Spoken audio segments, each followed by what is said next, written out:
Business confidence soars, but consumer sentiment heads towards record low levels. Banks become more inventive in the types of home loans they offer, and the ABC gets criticised for an outage to its iview service and for its reporting of the Alice Springs crisis. It's Wednesday, the 15th of February, 2023. Welcome to Fear and Greed, Australia's most popular business podcast. I'm Michael Thompson, and good morning, Sean Aylmer. Good morning, Michael. I'm looking forward to hearing your chat today with John Lang, which comes up after the show, the CEO of Lumify Group. Yeah, look, it's all about the shortage of tech workers and the training that's needed. Obviously, Lumify Group plays in that space. Basically, what needs to be done before it really does become a crisis, this shortage of staff in that tech area. Now, the numbers being bandied around by the government are in the tens of thousands in terms of the number of people we need trained in IT-style jobs just to actually fill the required demand at the moment. So we talk to John Lang all about that. It's a really interesting chat, particularly just in terms of staff shortages and that sort of thing. Yeah, it's a good one. It's coming up a little bit later on. The main story this morning, though, Sean, business conditions and confidence bounced last month, suggesting a pretty resilient economy. Yes, so this is the positive side of the story. The National Australia Bank Monthly Business Survey, which market watchers like because it shows how the economy is performing right now, says that business conditions returned to a very high level in January following 3 softer months. Trading conditions, profitability and employment were all above average. Great. Businesses are really enjoying what they're doing at the moment and things are going well. And confidence rose to above average levels after a couple of months of negative readings. All good on that front. National Australia Bank chief economist said overall, it suggests the economy is resilient to inflation and higher interest rates. Well, it certainly was in January when the year kicked off. But Sean, it seems consumers aren't quite so confident. That's exactly right. This is the other side of the coin. Over Christmas, consumer confidence picked up, but now it has tumbled again back to near historic lows last seen November last year. That's according to the Westpac Melbourne Institute survey. Now, the survey was taken in the past couple of weeks after the interest rate rise from the Reserve Bank. It says that higher rates and the probability of more rate rises has hit confidence hard, with more consumers expecting bigger rate hikes. In fact, about half consumers think rates will rise by another percentage point. Another percentage point on your home loan. I certainly hope they're incorrect. The market isn't saying that, but consumers are thinking that. Hence, confidence has taken a dive. All right, Sean, I kind of see my role on this podcast as being to summarize and simplify. And so I would say that we have upbeat businesses, downbeat consumers, and for me at least, a big question mark over interest rates. Oh, and what a good question that is, Michael. Now, consensus seems to be for a couple more rate rises in the next couple of months. So clearly, consumers think there are more in the pipeline. Some of the commentary from earnings season suggests spending has slowed this year, even though the business conditions survey was pretty upbeat. So we saw that from JB Hi-Fi last week, from Temple & Webster this week. Not, mind you, from Endeavour Group, the pub owner. They seem to be doing pretty well still. Anyway, the Reserve Bank and particularly Governor Philip Lowe are under pressure to make the right call. There's plenty of political pressure, even calls to not allow Lowe another term when his current tenure expires in September. So he must be feeling it. Yesterday, there was a warning from KPMG's chief economist that the average household coming off a fixed rate mortgage this year needs to find an additional $16,500 in mortgage payments, and that is significant. So what's it all mean for interest rates? It's really up to the Reserve Bank still. The smart money, which we shouldn't have smart money in an economy, I suppose, but the smart money is on a couple more interest rate hikes. Michael? Sean, your favourite kind of question, which is one without notice.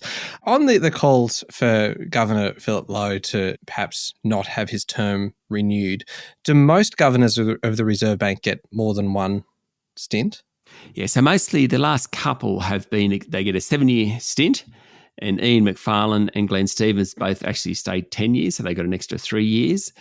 The one mistake Phil Lowe made was last year when he said that interest rates wouldn't rise in all likelihood until 2024. And that's really why he's being harassed and, crucified. In fact, there was a story in the paper yesterday that photographers are out the front of his house taking photos of him coming in and out. I don't know whether that's true, but, for your for your urbane central banker, that would be very difficult to handle, I'd imagine. He did make that mistake, and I think he's conceded it was a mistake, and that's why people want him to not stay on. I got to say, Philip Lowe is experienced. He's extremely smart. He has been in the job a long time, and I think he would learn from any mistakes he's made. So personally, I don't think it'd be a bad thing to have him in the job. I also don't know who else you'd get. The number 2 there is a woman called Michelle Bullock. She is an obvious candidate. Otherwise, you're getting someone from outside the bank, and I'm not sure that there's an obvious person there. Could there be the return of Guy Debelle, who left to go to Fortescue Future Industries a little while ago and has finished up there? Yeah, maybe. I mean, I would have thought the guy was in the running to get the job sort of come September. So I think the fact that he left suggests that he doesn't want it. But I mean, look, who knows? Who knows? Wow, this veered off a question without notice into wild speculation, which is my favourite kind of speculation, Sean. That's the wild one. Yes. All right, yes. Now back onto markets. How did local markets respond to all the news yesterday? Well, the S&P ASX 200 finished the day up slightly to 7,431 points. It's all about earnings, of course. Among the large caps, the banks were mixed yesterday. Woodside fell more than 1% after a pretty decent session on Monday. Telstra and Aristocrat Leisure, they were both up around 1%. South32, the diversified miner, it was the best of the large caps, up about 1.3%. But really, it was all about corporate news, earnings mostly, but not this first story. So the Star Entertainment Group's woes continued yesterday. The day after, it said revenue may be up to $1.6 billion lower, thanks in part to new pokie laws in New South Wales. Its share price, Michael, fell 13.5% to $1.28 yesterday. That's a record low. It's now around 25% the level it was at pre-COVID. Wow. Astounding. That's huge. And that's a major company. Anyway, just a few quick results here. Scrap metal recycling company Sims reported a 60% decline in net profit. Its margins were squeezed. Demand weakened on the back of lower steel prices. Obviously, if new steel's cheaper, people don't want scrap metal quite as much. Mind you, the group was quite equivocal about its outlook, but investors liked something about what they had to say. Its share price jumped to 7% yesterday, the best of the top 200. Ansell said its healthcare unit had suffered post-COVID, triggering a sharp fall in revenue and profits. Its share price was down 9% yesterday. Seven West Media's result was pretty ordinary. Profit was down about 5%. Its share price fell 4%. Appliance maker Breville said revenue was slightly higher, as was net profit. Supply chain management is better. Mind you, that didn't prevent its share price falling nearly 5%. So much corporate news at the moment, Michael. Yeah, that's and those ones are the ones that always kind of confuse me as a bit of a novice in some of this space, where you get Breville saying that revenue was higher, net profit was higher, supply chain issues are largely being resolved, but the share price goes down 5%. Yeah, so basically share prices move on outlook statements. And so while we report the results, investors tend to trade on what they've said. Now, sometimes we know what management have said to analysts, and sometimes we don't know what management has said to analysts. So it's a bit tricky. Also, there's a lot of sort of trading on numbers, and it takes a day or two for sentiment about what's actually being said by management to sink in sometimes. And so to actually see the trend, it's worth waiting a couple of days. Yeah, and that's the message from the interview the other day with Matthew Kidman from Centennial Asset Management. It's worth going back and having a listen to that one in the context of this discussion. International markets, Sean, what's happening? Well, oil and gold are both up a bit. The Aussie dollar's buying somewhere between 69.5 and 70 US cents, but I just wanted to look at cryptocurrencies this morning. Now, they bounced at the beginning of 2023, but they've really fallen back over the past week or so. Now, Bitcoin's back down to 21,000 US dollars a unit. That's probably been one of the better performers. Ether, Cardano, Binance, some of those guys have really come off a long way. It follows concerns that the US Securities and Exchange Commission is going to crack down on digital units, banning what's known as staking. Now, staking is a way of verifying transactions, and it involves using the digital currency as collateral, which regulators don't like. Last week, Kraken, one of the highest profile crypto exchanges, agreed to pay a $30 million US settlement for staking.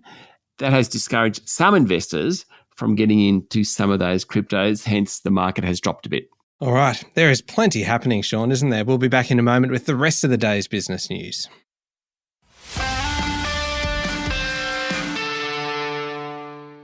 Sean, profit at Blood Plasma Group CSL fell 8% last half because people were giving blood again post-COVID, which really should be good news. Yes, definitely, particularly when you take blood from people. Revenue surged nearly 20%. That is the good news. But compared to a year earlier, which was a COVID-affected result, collection costs were much higher.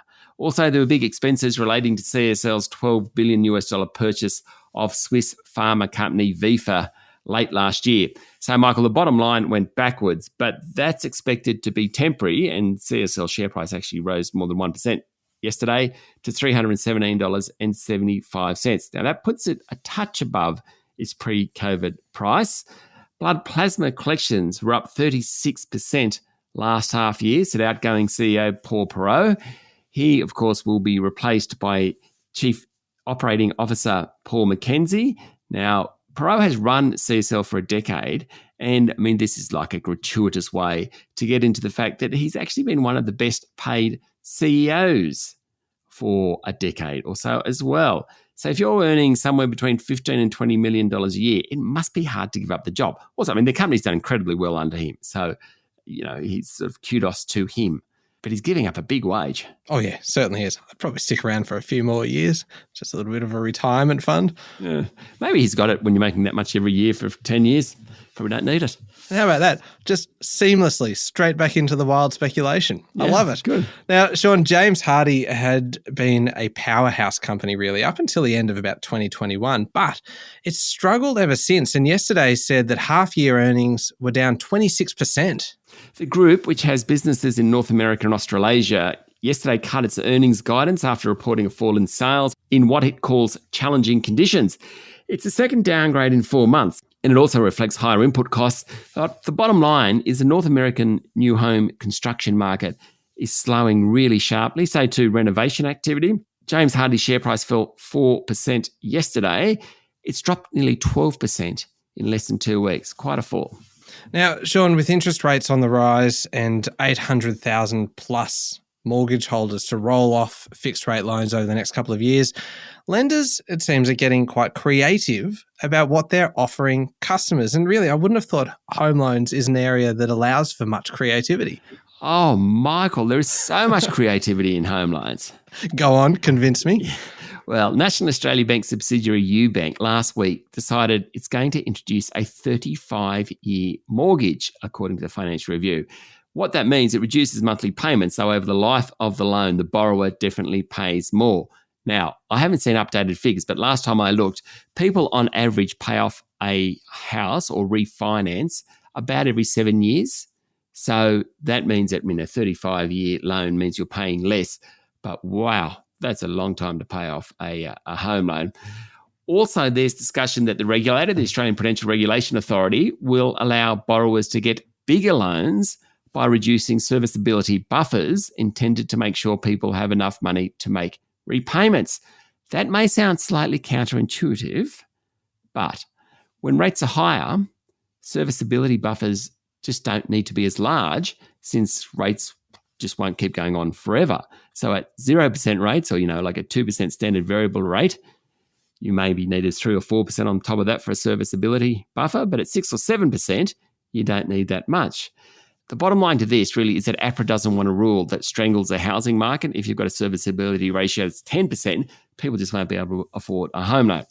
No doubt the country's biggest lender, the Commonwealth Bank, will have something to say about it today. It's reporting its half-year results, and what it says about the mortgage market will be very closely listened to. Absolutely. We will stand by for further creativity from Commonwealth Bank. Now, Sean, one company that likes higher interest rates is annuity and fund manager Challenger. It posted a solid profit, sending its share price up 4.4%. Yes, higher interest rates make annuities much, much more attractive to investors, and so financial planners suddenly are recommending them again. And that's good news for Challenger, which is the country's largest annuity provider. In fact, annuity sales for the last half year jumped 41%, which is a record, with retail sales leading the way. Annuity terms go from 1 year through to lifetime. They offer much higher interest rate than term deposits, for example, and they come with a guarantee. So selling annuities is much easier when rates are higher, and Challenger is benefiting. It's a tough market, though, for COVID darling Temple and Webster, which yesterday said that sales are down this year, sending its share price tumbling 27%. That is a big move. Sure is. The online homewares and furniture retailer's share price is now back to the levels of mid last year, having at one point, peak lockdown, been worth nearly $15 a share. The online homewares and furniture retail share price is now back to the levels of mid last year. That's about $3.62 was its close yesterday, having at one point, peak lockdown, been worth nearly $15 a share. Now, Chief Executive Mark Coulter said the group was reducing its investment in its new home improvement and DIY site that was supposed to take on Bunnings. Well, they haven't quite shelved the plans, but they've slowed those plans. And he also said that the customer base is looking for better value. The website's main buyers are millennials, people between 25 and 39 years of age. Michael Thompson, sound familiar? Online shopping, millennial. That is me. You guys aren't spending as much as you were before. Well, actually, the question really is about you, Sean, because you probably classed yourself as an honorary millennial. Because I remember when we were doing Fear and Greed during the lockdowns, you were talking quite regularly about how much you were spending at Temple and Webster and all the deliveries that were coming into your house. So have you stopped spending at Temple and Webster? Well, no, as it turns out, I haven't. But I do like the association with me being a millennial. An honorary millennial. I'll take that. Honorary. Don't get too attached to it, Sean. Right. And now, finally, Sean, quite a serious one here. The national broadcaster, the ABC, has been in the spotlight recently, and yesterday was criticised for its reporting of the Alice Springs crisis. An ABC Ombudsman report found the public broadcaster breached impartiality and accuracy standards in a report about a community meeting in Alice Springs for its high-profile AM program.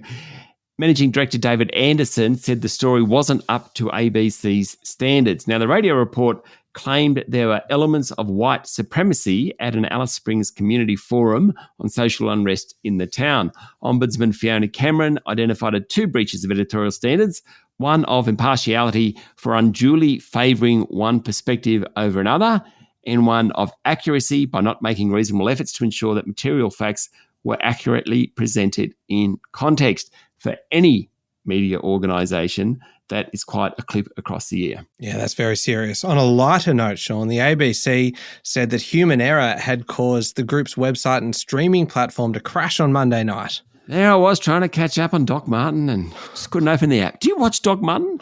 No, and there, at that exact moment, about 8 seconds ago, you relinquished any claim to be a millennial of any sort. Yes, it's I think it's like the Downton Abbey equivalent of today. I never watched Downton Abbey because I couldn't bring myself to watching it. Sorry, Mum, but you were such a big fan. I couldn't spend my Sunday nights watching it. But suddenly Doc Martin, I'm finding myself watching Doc Martin. I think, not much different, really. Oh, you are just relaxing into boomer status here, aren't you, Sean? You have just destroyed me from millennial to boomer. That's right. That's quite a downgrade, isn't it? I'm in between, guys. I'm in between, I promise. Basically, David Anderson, the managing director, said that human error at Amazon's cloud service had crashed the website and ABC's iView for more than an hour on Monday night. I was trying to stream the news on Monday night, the ABC News, and couldn't get on. So there you go. That's the reason. Yeah, sure you were.